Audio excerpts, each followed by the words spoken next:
Welcome to ZBook Successful Authors Podcast. And with me, I have today Dr. Jan Herrman, author of The Last Cowboy, #1 new release in several categories. How you doing, Jan? Dr. Jan. Yes, thank you for having me. No problem. Can I ask you, what doctor are you? Well, I'm a retired physician. I was a nephrologist, kidney specialist. Oh, okay. Oh, okay. Yeah. Sounds like something I'll be doing in the future. Okay, so you wrote a new book called The Last Cowboy, but before we get into the book, what got you started in writing? Well, I was an English major in college, and besides the normal literature courses that I took, I even took a course in creative writing, but I have not delved into fiction for 50 years or so. And I'd always wanted to. In fact, when I was in college, I often thought about becoming a writer rather than a doctor. My father never even heard that word. Every time I said it, he said, "No, you always wanted to be a doctor." So I finally agreed with him and became a doctor. And did some scientific writing, which is very different, as I'm sure you know, from fiction or nonfiction for public consumption. And once I retired, I cast about for something to do. And since I always wanted to write, this is what I finally settled on. It took me a good deal of time to finally write the book. I had it, and others actually, circulating in my brain for many years. The ideas were rattling around, and finally took time to put it to paper. And it's interesting because I had the opportunity to become a columnist for a local newspaper that was actually had a reasonable circulation. And I'd written one column, it was published, and the publisher was going to send over a photographer and other folks to get started to publish and have a picture of me for the column.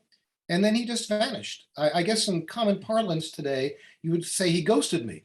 And I have no idea why. He liked the material, he wanted to publish it, and just stopped. So I got really mad, is what happened. And I said, no, I want to write. So I said, I'm finally going to do this, and I did. Cool. Yeah. It's a fickle industry, isn't it?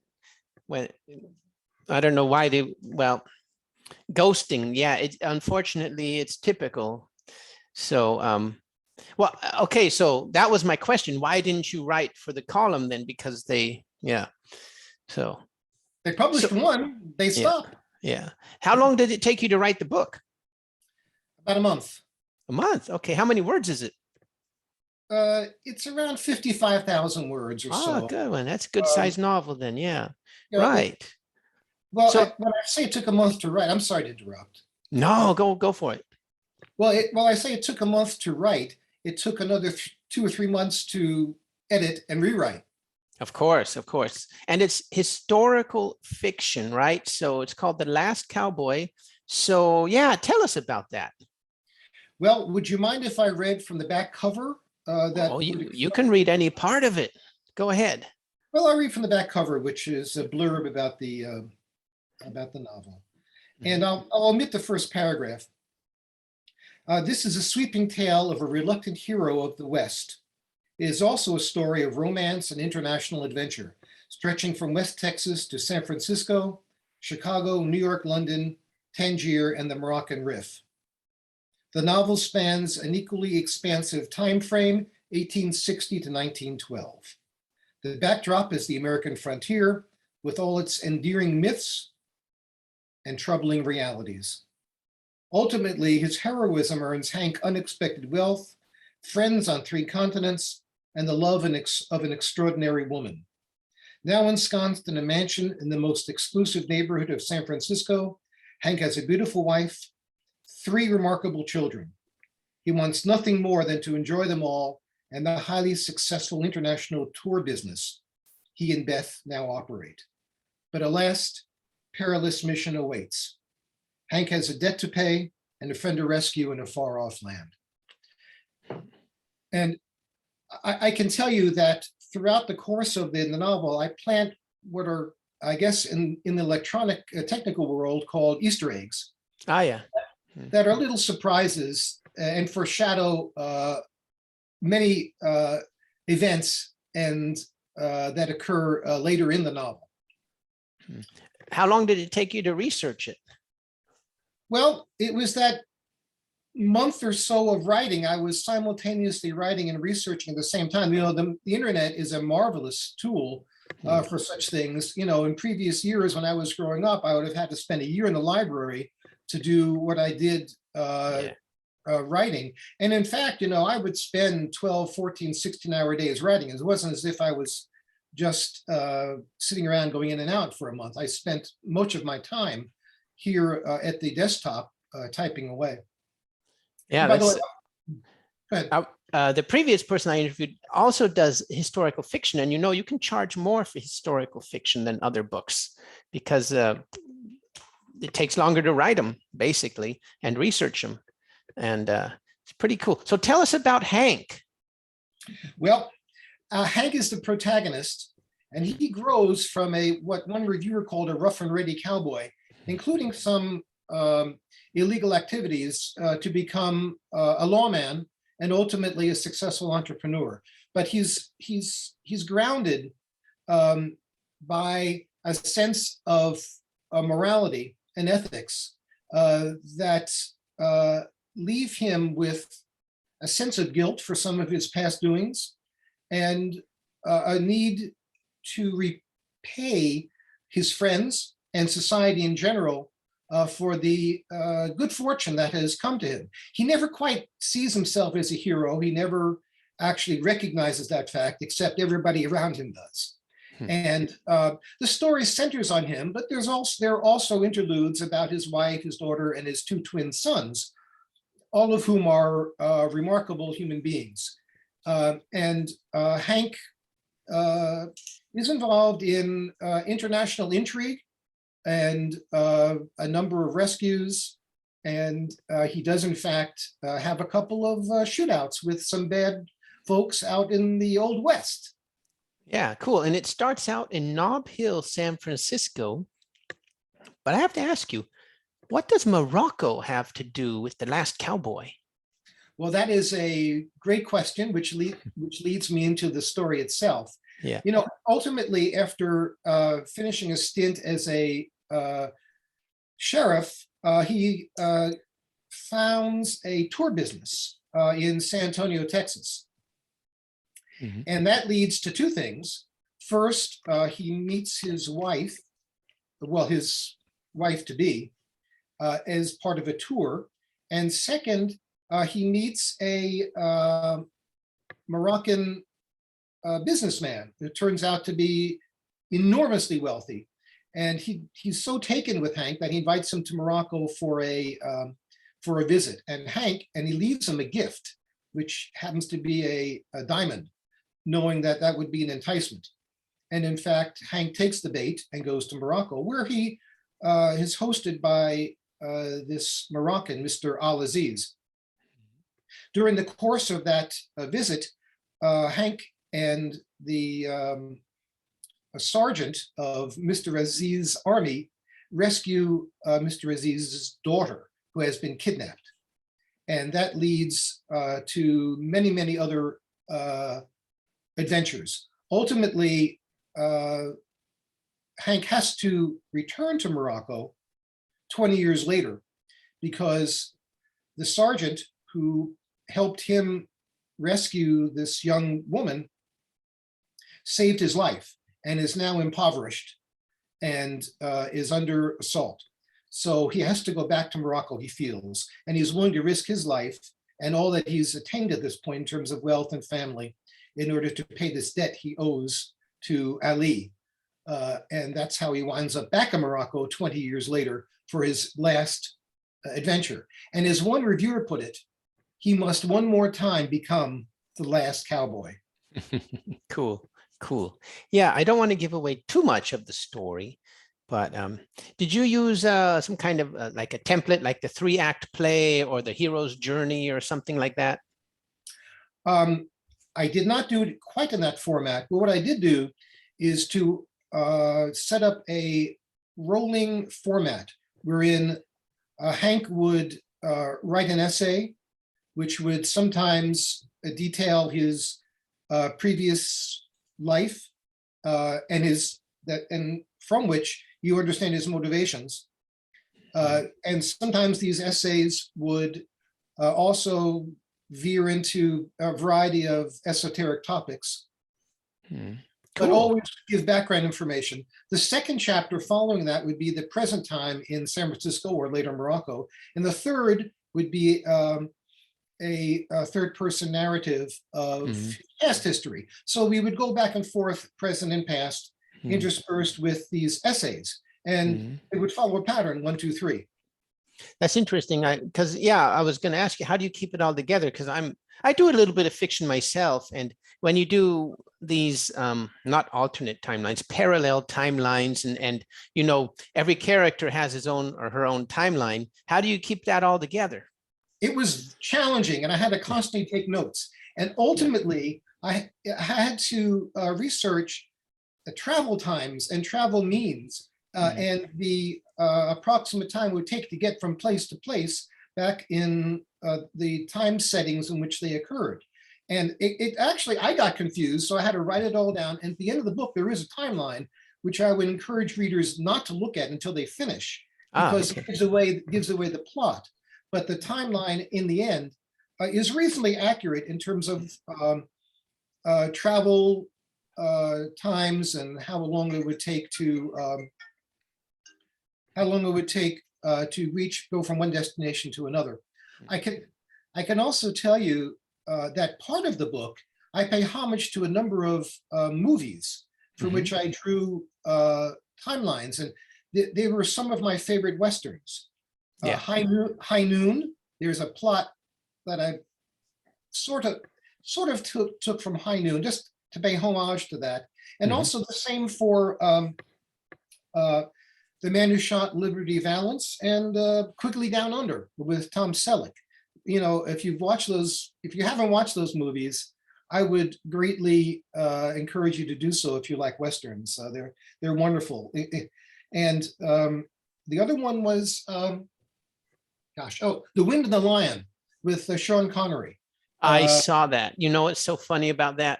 Did you see the real pictures of the prince, or was he? He wasn't a prince. Was he a prince? No, he was a sheikh.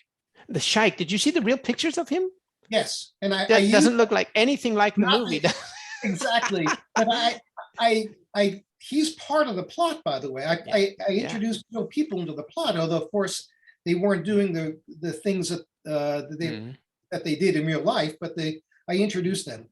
It was a great movie too, and of course they had to put the actors look better than in real life. But that's some challenging stuff. Candice Bergen was in that movie as well, and she was great. Sorry to No, it's fine. It's fine. Yeah. That's fun writing fiction, but historical fiction is a challenge like that. Like with The Time Again, I was reading a Mark Twain novel or book, and he traveled to Paris on a steamer, and of course they had boat time, and he was trying to explain boat time. It didn't work very well, but you get the gist. They back then, even on the boat, they had a kind of a time difference with jet lag and stuff like that. And So how does Hank gets to Morocco on a boat? Obviously, right? Yes. Yeah. Both times. Yeah. Right. Well, I don't want to give away the whole book. Everybody's going to have to go out there and buy it, you know. So what's your favorite long gun? Well, actually, it's a fictional one from Quigley Down Under. It's a movie with Tom Selleck, who actually travels to Australia. Alan Rickman in that movie plays this incredibly wonderful villain, as he often does. And as you know, he's passed since. But Tom Selleck has a mythical rifle. And he is the world's greatest shot with that. And that's a major theme in that movie. So I don't remember actually I don't think it has a name. It doesn't have a name, but it was a rifle especially designed for him. Okay. And he does magical work with it. What's the name of the movie again? Quigley Down Under. Oh, okay. Quickly down. No, I haven't seen that one. I'm going to figure that one out. I'm writing as you speak. So, okay. Next question. What's your favorite sidearm? Well, it has to be the 6-shooter that Colt invented. And as you know, the saying that's attributed to him has been quoted in endless Western movies. And it's said that he once wrote that his 6-shooter made all men equal. And there have been variations of that. And I did use that in the book for my own purposes. I made it my own. And I think I made it pretty humorous when I did use it. Also ironic too. Yeah. And so it's a gun of myth, mythical proportions. Yeah. Famous. Very, very famous. Okay. Do you ever get writer's block? That's an interesting question. He says, I'm not sure exactly what it is. I do know that I have 2 more novels rattling around in my head, and I've been procrastinating in setting them down to paper because of the effort it took to write that first one, and the research and the dedication and the hours it took. So I've not been able to overcome it. So if that's writer's block, that's one form of it. And I'm still trying to find the right focus in order to set myself down in this chair in front of the desktop to type it out. And I find it interesting that my wife says there's a right time to do it, and you'll find that right time. Yeah, there's several philosophies. Of course, some people say you got to have a deadline. Some people work better with deadlines. But if you're writing creative stuff, maybe it's better that you write what you want to write and make it right. And instead of forcing it, you might have the wrong story come out. So that's my next question. Are you an outliner? Do you outline your stories? Yes, I write down the outline and I continually revise it because some of it is done on the fly. It's not all there. I had to come up with solutions to various problems that I created myself in order to make them believable. Yeah. And so I've got the outline for the next novel sitting up in my head. When I take hikes, I love to hike. And when I take these hikes, these ideas are popping down, and I always hope that I remember them when I get home so that I can write them down. Yeah. Well, I was thinking about that because, if you're not satisfied with your book the way it's coming out, then I'm actually against the deadline, because then you're just forcing the situation, right? And it's got the climax and all of that stuff, that it has to sit, and you have to be satisfied with it. So a lot of people have 10,000 word day count and all words per day count and all that stuff. But I think it's called organizational block at that point, because you got so much going on. You don't have writer's block. You just plot block. Maybe you have a plot block or something. Yeah. Boy, I don't have any solution for that though. You could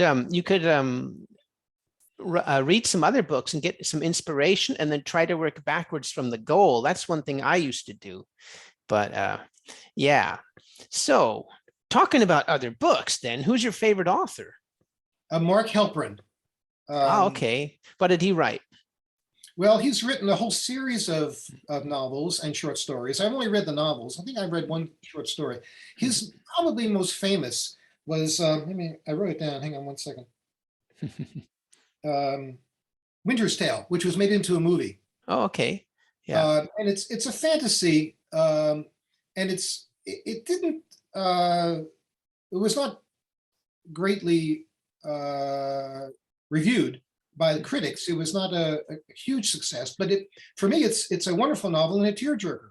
And it's a wonderful movie. I loved it. And my favorite novel of his is A Soldier of the Great War. He's written others that I really, really enjoy, and one is hilarious. It's absolutely hilarious. I don't know how he goes from comedy to very solemn fiction, but it's called Freddie and Frederica. And Okay. it's laugh out loud funny, at Okay. least for me. And the last one, the last couple that I read were quite melancholy. One was In Sunlight and Shadow, and it's a truly outstanding novel, if a little bit maudlin. And so I've greatly enjoyed his range of talents. Interesting. I'll check that out. Freddie and Frederica. That's the last, right? That's his funny one. Mhm. Soldier of the Great War, I think, is his masterpiece. Okay, I'll check that out too. But is that also your favorite book, or is your favorite author, your favorite book different from your favorite author? No, no, I think that Soldier of the Great War is my favorite book. Hmm. My wife just started reading it. I read it over a decade ago, Hmm. and Yeah. she started it. You know, there are some other wonderful authors that I love, but I focused Yeah. on the one Of based course. on the question. Yeah. Yeah. Have you read any book twice? No, I have not. I've never Hmm. read a book twice. Hmm. Okay. What oops. So what keeps you up at night? Well, presently there are a number of things. One is the state of politics in the United States. I don't think I'd best go into that any further. Well, I'm from California, so I know what you're talking about. Yeah. Yeah. And yeah, it's terrible, isn't it? Yeah. Anyways, you don't know what to believe nowadays. Terrible, terrible. Okay. Exactly. So what are you Yeah, excited about right now? well, I can tell you, I'm excited, about writing my two new novels. I just have to sit down and stop procrastinating. Yeah. We're going to be visiting our children in March up in Northern California, and my wife and I are greatly looking forward to that. And we're excited about getting back to some semblance of normal, is for lack of a better term, with the pandemic that's been raging and claiming untold numbers of lives and causing tragedies. Yeah, that's a very good point because I want to visit California this summer, and I heard that the mask mandates are over next week in California. Yes, I understand. Mhm. Yes, I don't know if that's premature or not. I know a lot of governors of both parties are Mhm. lifting their mandates Mhm. for under a variety of circumstances all around the country, right, uh, as we speak. Yeah, And yeah. public health experts in the CDC often say that's premature. Hmm. So Hmm. a couple more weeks probably would be worthwhile, but I suspect that politics has something to do with these lifting of all the mask mandates and some of the vaccine mandates too.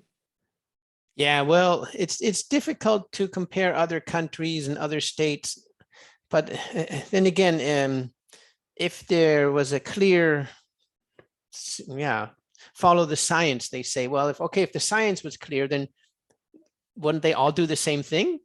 You know, I don't know. So, okay. You know, Anyway, by summer, California should be opened up, I hope. well, that's what we're hoping too, because we have a trip planned, the couple trips Yeah. planned for the summer. I hope we can take them. Yeah. So yeah, I had a ticket for 2 years ago, and it got canceled, right? So I have to use it this year, or else it's void. I heard that they can't do that actually, but according to British Airways, my ticket's void if I don't use it this year because it's already 2 years old. We'll see. I'm gonna try this year again. I hope you make it on your trip too.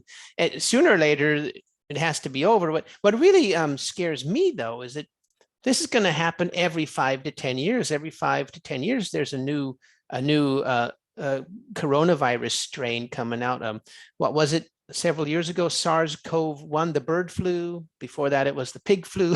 I don't know which animal it's going to be next, but every 5 to 10 years, we're going to test our system and see who can become the most tyrannical, I guess, and that's what bothers me. So I don't know. Well, there is hope. The Army apparently has developed a vaccine that can potentially protect against all coronaviruses. So that would be, that would be a major breakthrough. Yeah, that would, because it's related to a flu, right? It's a type of flu. No, it's an entirely different virus. Oh, okay. Because SARS-CoV, I got mixed up with the names there, but the flu comes back every year, and now is the coronavirus going to replace it every year? No, there have been articles that have worried about the possibility of getting co-infection with both viruses and how deadly that could be. That has not come to pass on any mass scale. Yeah, it's certainly a pretty rare event, but the influenza virus and the coronavirus are different viral families. That's what I was thinking of. Sorry, I didn't want to go into your doctor career now and bug you about that, but well, it's pertinent right now.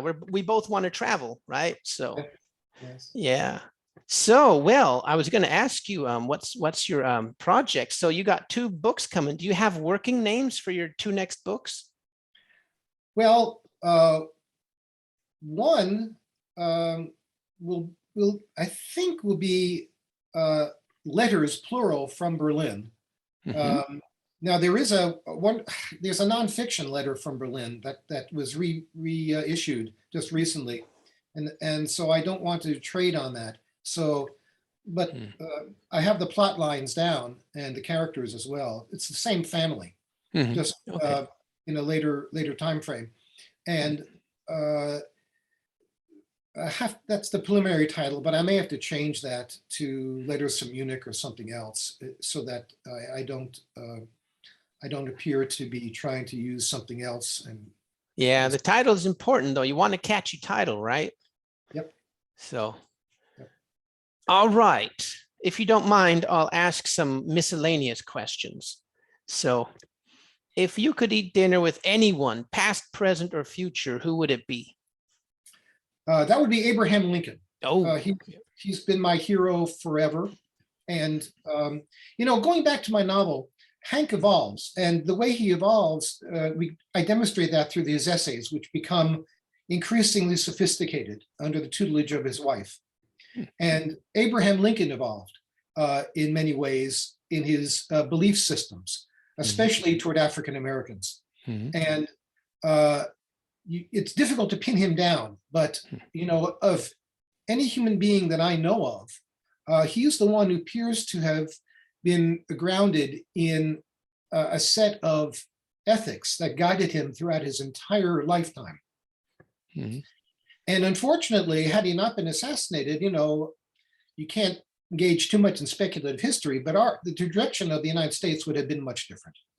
To me, there's no question about that.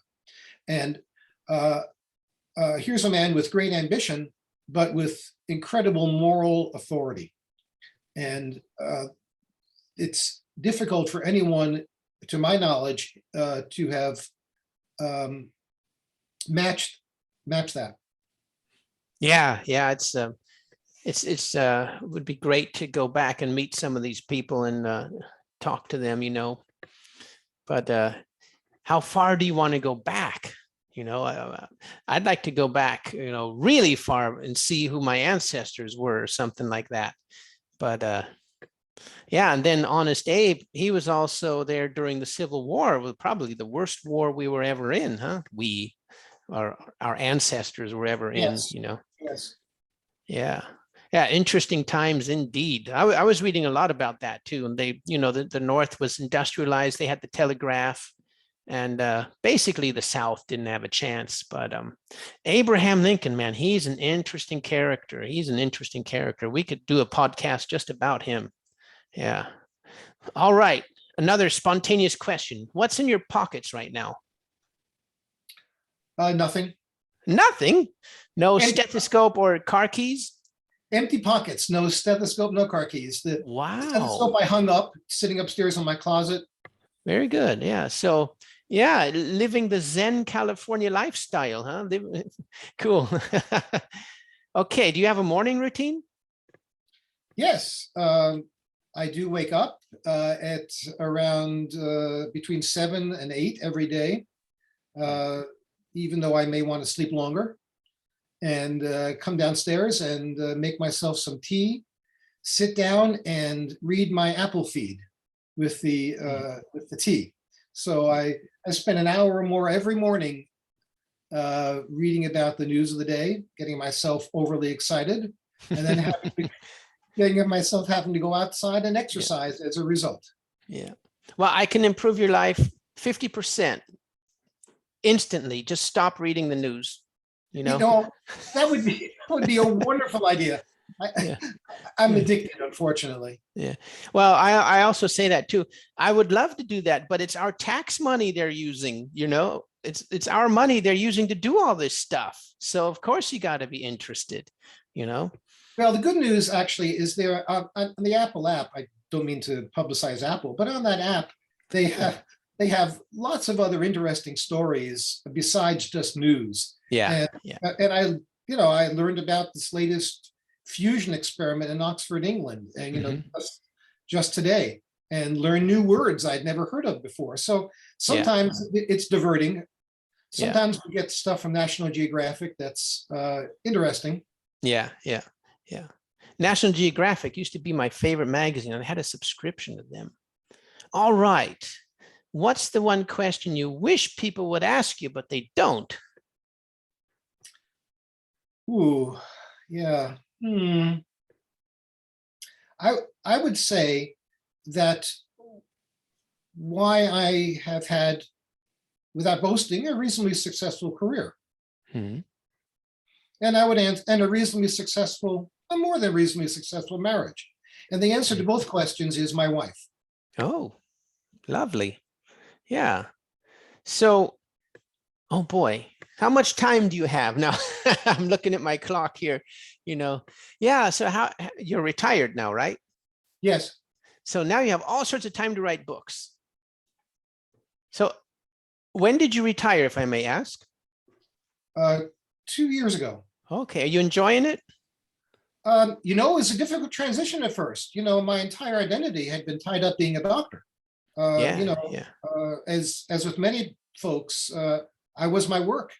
And that transition was difficult, especially because I felt some guilt retiring at the time that COVID was just starting. I was one of those folks wearing one of those N95 masks at work. Mm-hmm. But I had planned it before then, and I went through with it.